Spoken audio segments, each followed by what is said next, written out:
Hello and welcome to Campaigns and Cantrips, where we share DM tips, D&D ratings and rankings, and reviews of D&D content and actual play. If you enjoyed this kind of stuff, like, comment, subscribe, share, and engage. Today we're going to be doing a tier ranking of all the Critical Role campaign arcs from campaigns 1 through 3. Now that we are almost to campaign 4, we're going to be doing a quick review of what we have seen so far in the Exandrian arc before moving on to the incredibly exciting West Marches campaign that Brennan Lee Mulligan has planned. This video was inspired by Zodiac Bandit. I saw him do this about a week ago. So if you like this kind of content, go check out his stuff. It's really good. And thank you for the video idea. So I've broken this down into the campaign arcs that are from essentially the Critical Role wiki, how they have it split up. So we're going to start with campaign 1, go through all their arcs, and go through campaign 3. So I only have S through D tier. I didn't put any F tier just because I don't have an F tier arc on here. So eliminated the F. Obviously, this is going to go through your very traditional ranking system. S being that God tier level. A is almost perfect. B, there's some good and some bad. C, it's a bit mixed, but it's not the worst. And then D, I really could have done with some more from this arc. Now, you'll find that my rankings are generally positive. I do really enjoy Critical Role, so I don't have that many negative things to say about it. But please remember that this is my ranking, my opinions, and my ideas. If you disagree, please let me know respectfully in the comments. I would love to hear your experiences with this. I know everybody likes D&D in a different way, and everybody has different things that they like from their fantasy and their actual play content. So leave me a comment. Let me know what you think. So starting with Kraghammer and Vasselheim. This is the first arc from the first campaign that ran from episodes 1 through 23. And this is where we are introduced to Critical Role. They had already been playing this campaign for a while, so we're jumping in kind of mid-story here into this specific arc. But I don't think that hurts it overall. I think it does have a little bit of impact that we don't get the full build up to what they're doing in Kraghammer, but it's still a good place to start as they're going into the Underdark. I've put this at a C. So I think some of my negatives about it, it's just what I said. It doesn't, we don't get the full build up, which is fine. I don't think, I'm glad we got Critical Role at all. And, the Underdark, Kraghammer, it's a very good introduction to what D&D could be. I think it, obviously, apart from the person that makes this a very uncomfortable arc, which I will kind of just leave at that, knowing that, yes, that does have a negative impact on my score. I don't really vibe with anything mind control, hive mind, any kind of mental stuff. I just don't really like in my fantasy. And so that's where it takes the big hit for me with the Illithids and the mind flayers and the hive mind. I do really enjoy the Duergar. I love seeing that other subrace of dwarves. I think that makes it a very interesting layer onto what kind of your traditional dwarves may be for people that are not deeply into the fantasy space, but this was kind of their first foray into it. The one thing that still really bothers me, in the best way, about this arc, is that we still don't know where the second Horn of Orcus is. I'm pretty sure it got asked at the Campaign 1 wrap-up show, and Matt did not answer that, so unsure if we'll ever get that answer, but I have a lot of theories about that if you want to know that. That can be a separate video. Moving on to the Briarwoods. This was from episodes 24 through 38, and obviously this is where they jumped in of the main bit of their first animated series. And I'm putting the Briarwoods, I think, which comes to no one's shock, at S tier. It is God tier, no notes, absolutely loved it. And I think this really gets into what Critical Role is. It is a story about the people and the characters at its core. It has great combat, it has great skill checks, it has great all of these other bits of D&D, but this is where those characters really, really start to shine. And I grew up, I was in middle school during the Twilight phase. I have a soft spot for any kind of vampires. So, that gets my heart a little bit. But this is a great, great arc that really shows the best of what Critical Role is. Following the Briarwoods arc, you get into the Chroma Conclave, and this is a massive, massive arc, and a lot of people will say that it should be broken up into smaller arcs, with each dragon being its own arc. And I see that, and I had this conversation with my husband last night of should it be considered different arcs? And we came to the conclusion that no. You have the one final big thing that you're fighting at the end with Thordak and then going into Raishan and all of this. And everything that is prior to that is built up into that same issue. And obviously there are issues that are better or worse or, as you go through the arc. But I think with it being episodes 39 through 83, yes, that's almost 50 episodes of content, but it really works together as an arc. And I think, again, to no one's surprise, this is going into my S tier ranking. Again, God tier, no notes. I think personally for me, this is where I got into Critical Role. My first episode that I ever watched was Vex getting Fenthras. I just started playing D&D about this time. My best friend was looking up videos for best character builds and, things like that, doing his research on that, and came across Critical Role and saw that there was this new episode and was like, all right, I'm just going to watch this. And he showed it to me. Fantastic. I started going back from the beginning and eventually caught up. Prior to the Thordak fight, I think it was when they were in the city of Brass getting Pike's armor was where I kind of caught back up to live. So this has a bit of a nostalgic feel for me of this was the first arc that I ever saw. But I also love dragons. Dragons are my favorite thing about fantasy worlds, I think. They're my favorite creature. I love the intelligence of dragons. I love that human quality that makes them such an interesting villain. Moving on to the Terry arc where we got introduced to Terry and Darrington, and I'm going to give that a B. Now, it had some really great character moments. I think this was very much centered around what can we do to start wrapping up some of these character stories and hitting on some of these things that, while yes, we did get a lot of that in the Chroma Conclave arc where everybody kind of had their moment to do their thing and getting their vestige and doing their various growth opportunities and whatnot. But this was kind of, they did split up. We had the jump. People were going off and doing their own thing. And so I think just for that reason, it felt a bit jumpy to me of trying to wrap up so much stuff for this campaign because they knew there was a big, or Matt knew what was coming, obviously with Vecna. And probably wouldn't have much time to wrap up some of these big character motivations and plans like Keyleth Armente and things like that. But I do think because it focused so heavily on specific character moments, you got some really good interactions and tensions and resolutions between the characters in this situation because, particularly you got Vax knowing more and more what being the Ravens Queen Champion had out for him and Keyleth more and more so realizing, she's going to be alive when all of her friends are dead. And you got Vex and Percy getting together and getting married and what them getting married meant to Keyleth and Vax not seeing that in their future. And everything with Pike's family and, so a lot of stuff is coming full circle, but giving it some really great character interactions and tensions and resolutions. And I think we can obviously, the one thing that stands out from this is Scanlan's, what's my mother's name moment that causes him to leave and bring in Terry.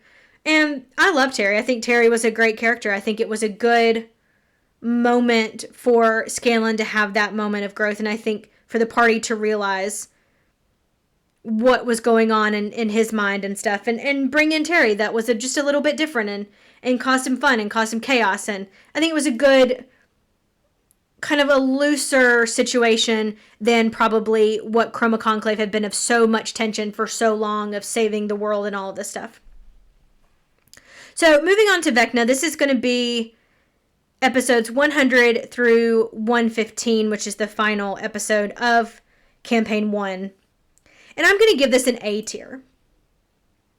Now, I wouldn't say that Vecna is my favorite villain in the D&D verse, but I really do like Vecna, and I love the Delilah callback within this. I thought that was a great way to tie that back to something that you thought was gone but is really not, and I love how Matt does that of you know, in a positive way, not necessarily of always just bringing up bad things and old things and stuff, but in a, you know, this is still a factor in this world. This is a consequence of your actions and things. I thought this 15 episode arc was fantastic in its build up to Archon's betrayal and that final battle. And obviously it gives one of my absolute favorite moments of all time of Sam's counterspell that meant he couldn't cast Wish for Liam. And, you know, I joke with my husband of like, it's been, you know, X days since I've cried about this, and, you know, watched the clip last night, cried again. It's been however many years. No, but I think that shows, I think the Vecna arc shows how much what they have accomplished as friends, as players, as content creators, how much that is meant to them and how far they have come in this time. And I thought Vecna, particularly that final fight with the way that they went about it with the Titans and everything, I thought that was just so really well done, that showed really critical role at peak greatness. And so I'm only giving it an A just because, you know, it's not S tier for me, just because Vecna is not my favorite. I love the Briarwoods and the Chroma Conclave arc just a little bit more. So I think for me, just a few thoughts of overall Campaign 1. Really enjoyed Campaign 1. I think for me, Campaign 1 is that typical, we have to save the world, we are the heroes. This is your typical vanilla fantasy, as we call it in our friend group. And that is where I like my fantasy to live. And if you don't, that's okay. But that is where I like my fantasy to live, in that very typical medieval Lord of the Rings vibe fantasy. And so I love Campaign 1. I will always love Campaign 1. It holds a very special place in my heart for being there at the beginning of my D&D experience, even though I found it because I started playing D&D, not finding D&D because I started watching Critical Role, which is what a lot of people experience. But I love that it has been there, and it's safe, it's home. I love going back and just feeling that feeling again. And I'm so glad that other people are getting it with the animated series, of getting to experience that maybe in a more accessible format than, you know, 115 episodes of multi-hour gameplay. So moving on to Campaign 2. The first arc is Come Together, which is episodes 1 through 25. And I'm going to give that an A. I think for me, the first bit of Campaign 2 is absolute perfect low-level D&D. It is a stereotypical meet in a tavern. You're doing odd jobs. You kind of form a little bit of a patronage like they did with the gentleman. You know, to me, that is very nostalgic low-level D&D, and I love that. And I think it showed people that maybe are tired of some of those low levels, how good low-level D&D can be. Because I know, you know, we have these conversations in our group that, you know, we get to be that power-hungry player. If we want to try all these different combinations and we want to try all these cool combinations and things. And so we forget that low-level D&D can be really great. And I think this shows low-level D&D at its absolute peak. And I do love the difference that we got going from campaign 1 to campaign 2. Of campaign 1 was very much your stereotypical good, albeit a bit chaotic heroes, but they were there to save the world. And I think with the Mighty Nein in campaign 2, particularly in the very beginning, we really saw that sometimes they didn't have, the most world-saving intentions. They weren't evil, but they weren't necessarily good. A lot of it was kind of for their own benefit and what they found to be interesting at the moment. And I think that shows a good contrast to what campaign 1 was. And I think that very much set it apart of, okay, campaign 2 is very different. And the characters were very different and their motivations were very different. And I think coming into campaign 2, and obviously with campaign 1, they had been playing for a long time, so they had a lot of those relationships already built. But I think seeing them and their characters build that relationship through the entire campaign is something that I really, really enjoyed watching.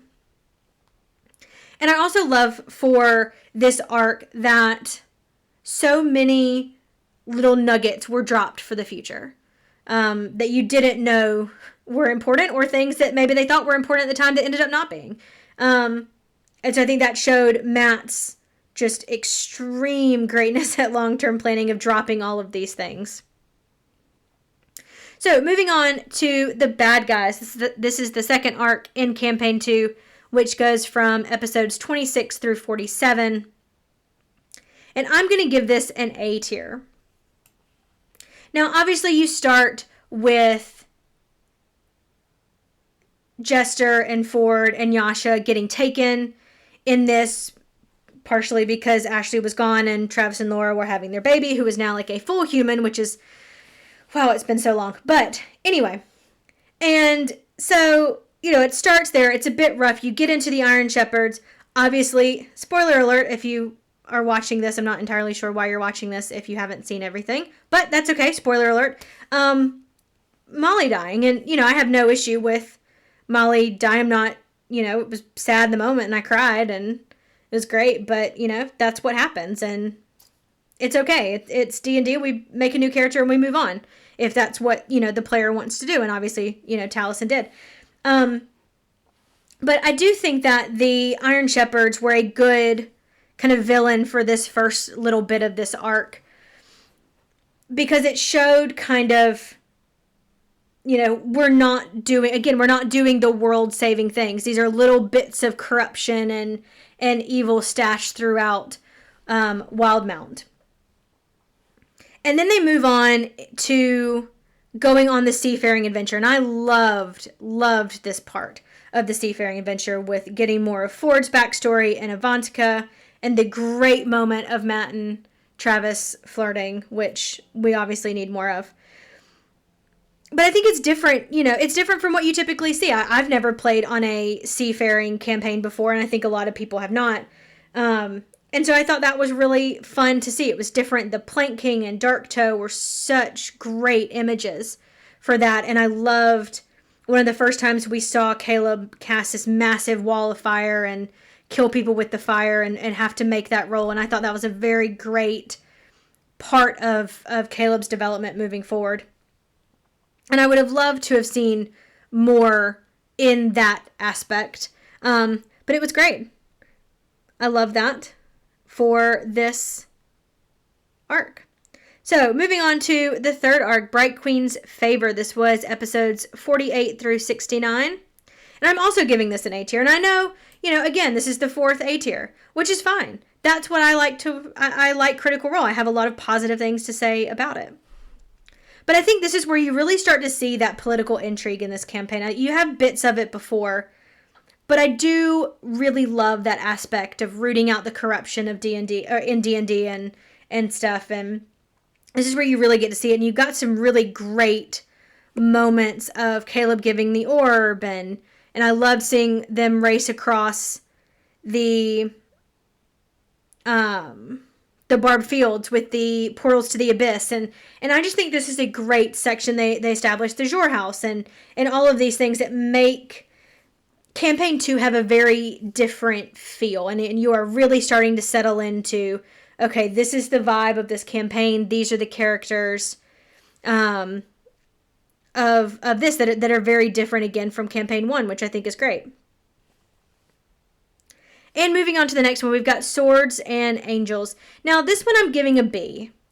And mostly, I mentioned this in the Kraghammer and Vasselheim arc. I'm not into anything that is mind control. I was not interested in the Oban Yasha interaction of, is Yasha doing some of these things of her own volition? I don't know. I wasn't feeling this arc. And, sometimes that is because, some things in life are happening at the same time that all of this happening, but this just wasn't my favorite. But it was still really good.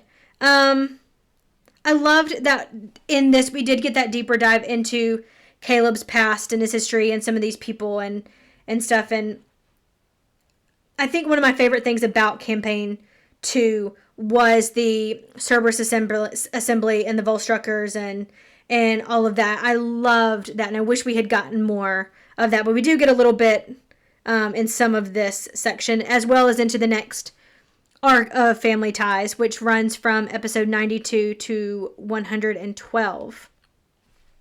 Now, this is also getting a B, and I think it's getting a B just because it is TravelerCon. You do get that in this, and all of that on Rumblecusp, and unfortunately, I don't remember much other than the funny stuff of Let Chaos Reign and the Dick in the Hand and all of these things that were so funny, but what else, what else was there?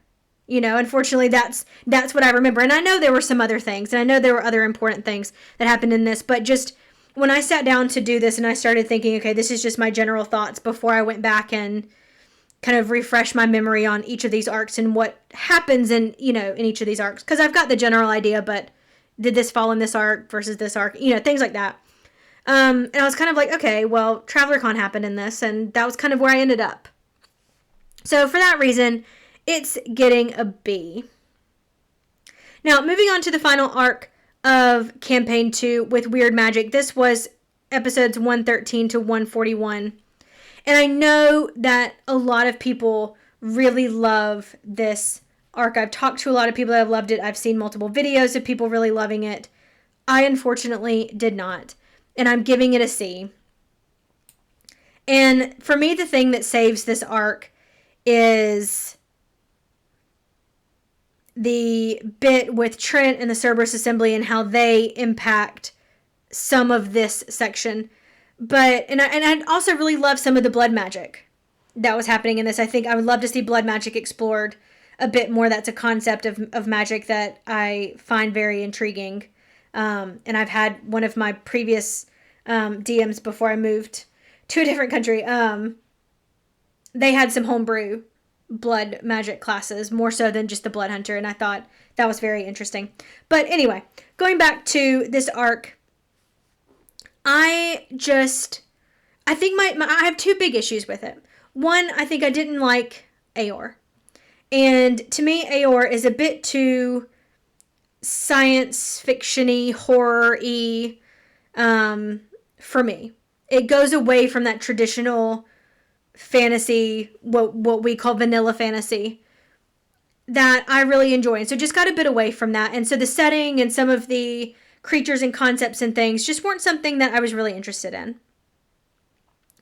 And I also feel like there was a lot that was forced.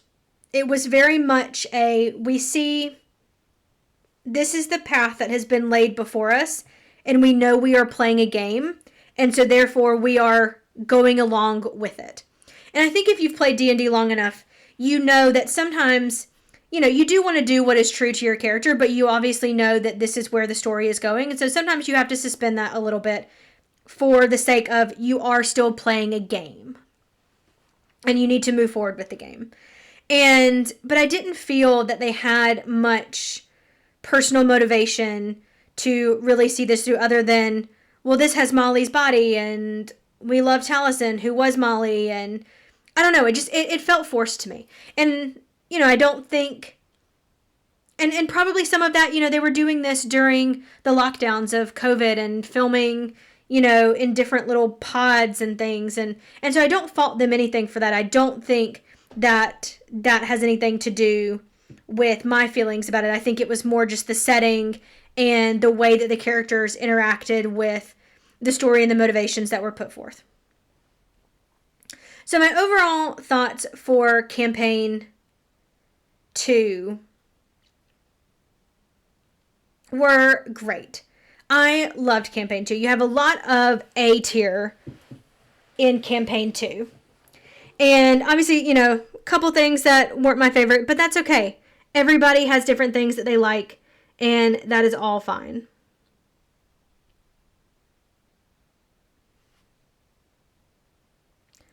So moving on to campaign 3, we start with Drusar. And I loved the beginning of this. This ran from episodes 1 through 23, and I think Drusar was a good introduction to this new campaign. Again, I think it very much highlights the good things about low-level D&D. It introduced us to the world. It introduced us to some of the players. It introduced us to some of the themes that were going to be present in campaign 3 that may have been different from campaign 1 or campaign 2. And particularly what I loved about this, and I'm going to go ahead and give this an A tier, I think, that you had the heist, you had the ball, you had Imogen trying to get into that magic school and finding their patron in Estros, and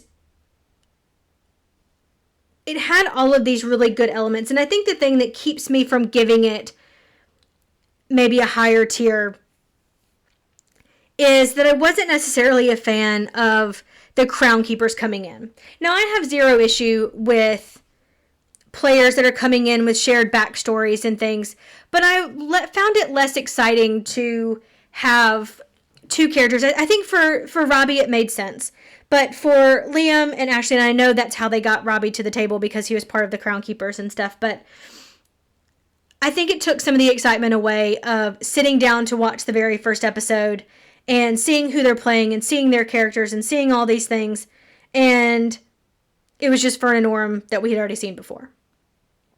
So I think that knocked it down a little bit to me, but Robbie, Damon, Dorian, please stay forever. I know we're getting long-term Robbie for campaign 4, and I'm very, very excited about it. And, I also loved Bertrand, and I think, some people will say that, well, Travis just brought back Bertrand, and then he just brought back Chutney from the Christmas thing and turned him into Chutney. I loved Chutney. I ended up loving Chutney, and I loved having Bertrand kind of be that, well, let's get together and let's be this group and let's start this campaign. I think it was that motivation that, is a little bit different from we just all randomly meet in a tavern. It was, I thought it was good. Now, where we get into this next section of Ruidus Rising, this is episodes 24 through 51, and I'm going to give this a D tier. And I really had thought about giving it an F tier. And honestly, and if, again, this is my opinion and this is not, if this is not your opinion, that's fine. For me, I think having Dusk ruined the whole arc for me. I was not a fan of Dusk. I was not a fan of Erica at the table, standing on the table or jumping up, or it felt very irreverent at times, and I was very uncomfortable with that side of it, that I couldn't pay attention to the content of the characters and stuff of what was being done during this time. And, I don't know, this is not an attack personally, this is just, I did not like the way that the player was playing. And that's just my opinion. That's fine. I do think the good bits, I do love the Odahan fight. Seeing the character build that Matt made for Odahan was absolutely fantastic. And then I'm a sucker for fan service, and I know some people will say that the Campaign 3 fan service was too much, but I love some good nostalgic fan service. And so that first trip to Hellcatch Valley where they see Bo and Caleb kind of working from their side on the Ludinus bit, and Keyleth getting attacked by Odahan and Vax showing up, And I think seeing the players' reaction in that moment when Vax showed up and the players realized who that character was absolutely amazing, and gave me all the warm and fuzzies. And I remember I was sitting in my car waiting to go into a meeting at a different location from where I normally worked, and watching it and like trying not to cry and like, because I didn't want my makeup to be ruined going into this meeting. And, I thought that was a great moment. So for that last bit after going into Hellcatch and dropping the airship, that kind of stuff, I think that really saved the arc and put it into the D tier for me. Otherwise, it would have been an F, particularly for the bit with Dusk. And, just some bits, it got a little bit mechanical with a lot of the FCG stuff and the technology behind that and the car races, and that, I don't know, it wasn't my vibe. It wasn't my vibe. And you'll start to see a little bit from campaign 2, or I'm sorry, for campaign 3, that it just becomes a bit unvanilla fantasy for my vibe. And that's okay. There are still some really great moments that I really love and still some arcs that will rank very high, but you do start to see a little bit of that change, I think, for me in some of these rankings. So moving on to separations and explorations, which was episodes 51 through 75. And this is when the party gets split. And you have half the group that ends up in Wildemount and half the group that ends up in Asilra. And I really, really enjoyed this. I loved the guest characters that they brought in. I thought they brought in really good characters and really good energy, and I loved them as players in this situation. And I also loved that you get to see how they interact separately, how the party interacts separately with different groups of people. And so for that, I'm going to give this one an A tier. I think particularly with the Wildemount crew having more of a positive experience that in their episodes that they were split versus the Asilra team that had a very heavy experience, I would say. And the way that impacts their conversations and their actions and their plans moving forward. I think they have very different perspectives on the gods and the gods' impacts in regular people's lives, which leads into even more conflict. Well, what do we do, at the end? And I loved being able to see some of these characters in different environments that we already know and love, but also see those different environments in a different light, because it's not the Mighty Nine going in Wildemount. It's not Vox Machina and Asilra, who very much fit a lot of times in those locations. And I guess they were fantastic. Christian Navarro can play in my D&D games forever. So moving on to Ruidus to Eeyore, the next tier. And this was episode 76 through 98. And I'm going to give this one a D tier. And again, I didn't like Eeyore. That's evident from my previous ranking of the other arc from campaign 2. Eeyore is not my typical fantasy vibe that I like. And Ruidus, again, is just too science fiction-y for my taste. And going back again, we've got mind control with the Weave Mind and how Exandria was their dreams. And I don't know, it was too much mind stuff for me in this arc. And so that combined with the locations that I wasn't particularly interested in, the monsters I wasn't particularly interested in, made it a tougher watch for me.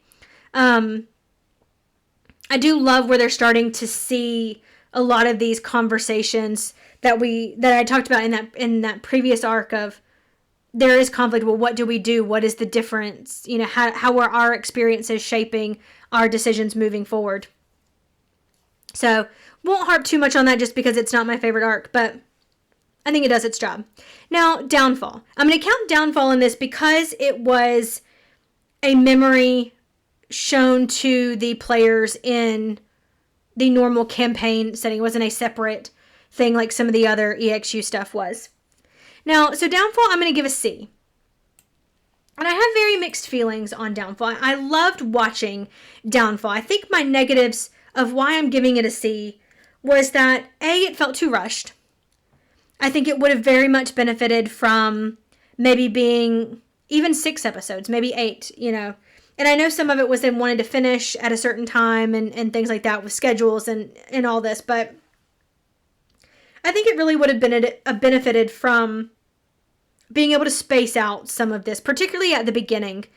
And I'll go into a little bit why in just a second, but I think my other negative from this arc, even though it was only 4 episodes, was I don't necessarily think that it accomplished what it needed to accomplish, which was to show, well, does lewdness have a point? And asking that question of showing the gods, even though we got to see the gods that we consider, the good ones, doing some very difficult things. And I think if we'd had a little bit more time to explore what was really going on in Exandria a little bit more and showing the hardship of that, and before going up into Aeor, I think that maybe would have been, a bit more to be like, okay, this stuff is really bad. I also think, you've got great players, and I loved these players. I thought this was a wonderful, wonderful group to see at the table. But I just don't know if they were ready to go all the way into those god characters. I think Taliesin did an amazing, amazing job of, were you really rooting for them? And I think that's kind of the tension that I really, and the discourse that I really wanted in that arc of this. Now, the guests were amazing, so that's taking nothing away from them, but I just wanted a little bit more. I wanted a little bit more from this that, I really got from other bits, and I know it can't be compared to Calamity, because Calamity, that's a god tier situation as well. I don't know. I wanted more. I was prepared for more, especially at this point in the campaign and what this potentially meant moving forward. And so I just think it missed the mark a little bit, but had some really great aspects to it, and love Brennan Lee Mulligan. Now, the final arc, The End of an Age, which ran from episodes 102 to 121. And I'm going to give this an A tier. And I'm very close to putting it in S tier. And I think for me, the end of this really, I think the beginning of Campaign 3 and the end of Campaign 3 are what really saves Campaign 3 for me. It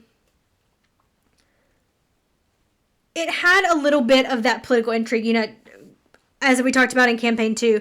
I like a bit of political intrigue in my D&D. And it had a little bit of that with, the meetings with Keyleth and the various factions and things in Isilra. And I love the mass battle split across the different places. And I love that fan service of having Vox Machina and the Mighty Nine and the Bell's Hells all doing this 3-pronged attack. Because I think, as somebody that's been playing D&D for almost 10 years, and I've been in multiple long-term groups. I've had 3 long-term groups in the 3 places that I have lived in those 10 years.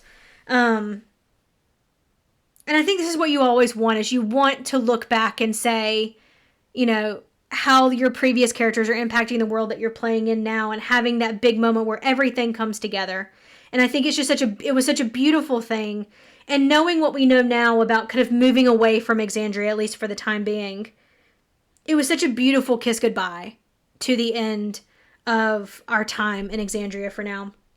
But I also loved the aspect that, it calls back a little bit to each of those campaigns and gives you a bit of that feeling of, Vox Machina is that very visible hero for the people. They are on Exandria. They are fighting for the people of Exandria, and they were that very visible presence on the battlefield. Whereas the Mighty Nine were kind of, sometimes doing the things that nobody wanted others to know that they were doing.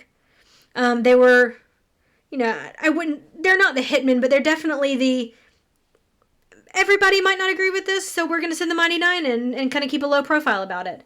And definitely a lot of the mind stuff fell to them. And with them going after the Weave Mind and stuff, and obviously with Bell's Hells going after Predathos, who has been their big bad for, the campaign from very early on when I think probably in the second arc when we really saw that Ruidus and Predathos and this was going to be the ultimate end game for Bell's Hells. And so I loved that they got to do what, that they were good at, but also get that feeling again of what they were. And I loved those episodes. And so I think, it was a beautiful wrap up of our time on Exandria. So anyway, overall thoughts for Campaign 3. It moved away from a bit of the vanilla fantasy vibe that I liked, but it had some really good aspects and it had some not as great aspects, and that's okay. And so I'm really looking forward to what we're getting with the West Marches style campaign for Campaign 4. If you have any thoughts or feelings about the campaigns 1 through 3 arcs, please leave it down in the comments. If you agree with me or disagree with me, please be respectful to everyone in the comments. And I look forward to doing more videos like this in the future. If you guys are interested, please let me know.